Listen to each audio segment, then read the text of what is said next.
Quando Amaleque estava pregando ao povo de Amonia, ele recitou sua genealogia, explicando ser descendente de Aminade, aquele que interpretou a escritura que se achava na parede do templo, que fora escrita pelo dedo de Deus. Essa breve referência é tudo o que sabemos sobre Aminade e este incidente atualmente.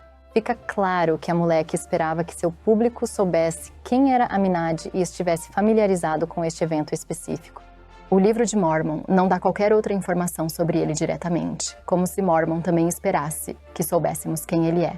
É possível que essa história estivesse nas 116 páginas perdidas, mas as únicas informações que restaram sobre Aminade são as palavras de Amaleque. No entanto, essa genealogia nos conta mais do que a maioria dos leitores consegue compreender.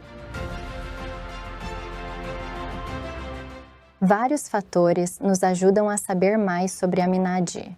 O próprio Amaleque afirma ser filho de Gidona, que é filho de Ismael, e que Ismael é descendente de Aminade. Como argumentado pelos pesquisadores santos dos últimos dias, Brent Gardner e Don Bradley, a distância de pelo menos 4 gerações entre Amaleque e Aminade coloca a história de Aminade antes da partida de Mosias I da terra de Nefe.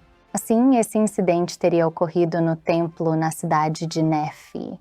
Como Don Bradley apontou, dado a habilidade profética de Mosias I e seus sucessores de interpretar escritos sagrados, não haveria necessidade de Aminade interpretar a escrita na parede do templo durante seus reinados. Segundo, as narrativas bíblicas também fornecem outras pistas sobre a história de Aminade. O paralelo mais forte envolvendo Aminade nos faz pensar se a história bíblica de Daniel, interpretando a escrita na parede do palácio do rei babilônico Belsazar, seria verdadeira.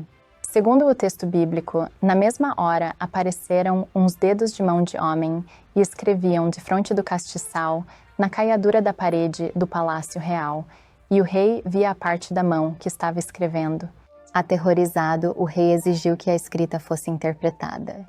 Nenhum dos membros da corte de Belsazar conseguiu interpretar até que Daniel, conhecido por interpretar os sonhos de Nabucodonosor, foi trazido. Daniel interpretou a escrita como o prenúncio da morte de Belsazar e da queda de seu reino, ambas ocorrendo imediatamente naquela noite. Com esse paralelo bíblico em mente, o que teria sido a escrita que Aminade interpretou no templo de Nefe? A escrita que Daniel interpretou foi provocada pelo uso dos vasos do templo para louvarem deuses de ouro. Don Bradley propôs a seguinte conexão entre os dois relatos. No evento de Aminade, a razão natural para o aparecimento de uma escrita no templo seria o próprio templo. A escrita de Deus afirmaria a sacralidade do templo e poderia advertir sobre as consequências que seguiriam por profaná-lo. Juízos sobre os iníquos e a retirada de sua presença, levando à destruição do templo e à destruição final do povo da terra de Nefe. Em outras palavras, Aminade interpretou a advertência escrita na parede do templo de Nefe, que previa sua destruição se o povo não se arrependesse. Assim, uma possibilidade aqui é que Amaleque usou a experiência de seu ancestral Aminade como uma poderosa lição ao entregar sua injunção profética. Alma e Amaleque profetizaram que o povo de Amonia seria destruído pela grande ira do Senhor caso não se arrependessem. Pouco tempo depois, a cidade de Amonia seria totalmente destruída por um exército de invasores lamanitas, cumprindo assim a profecia do Senhor.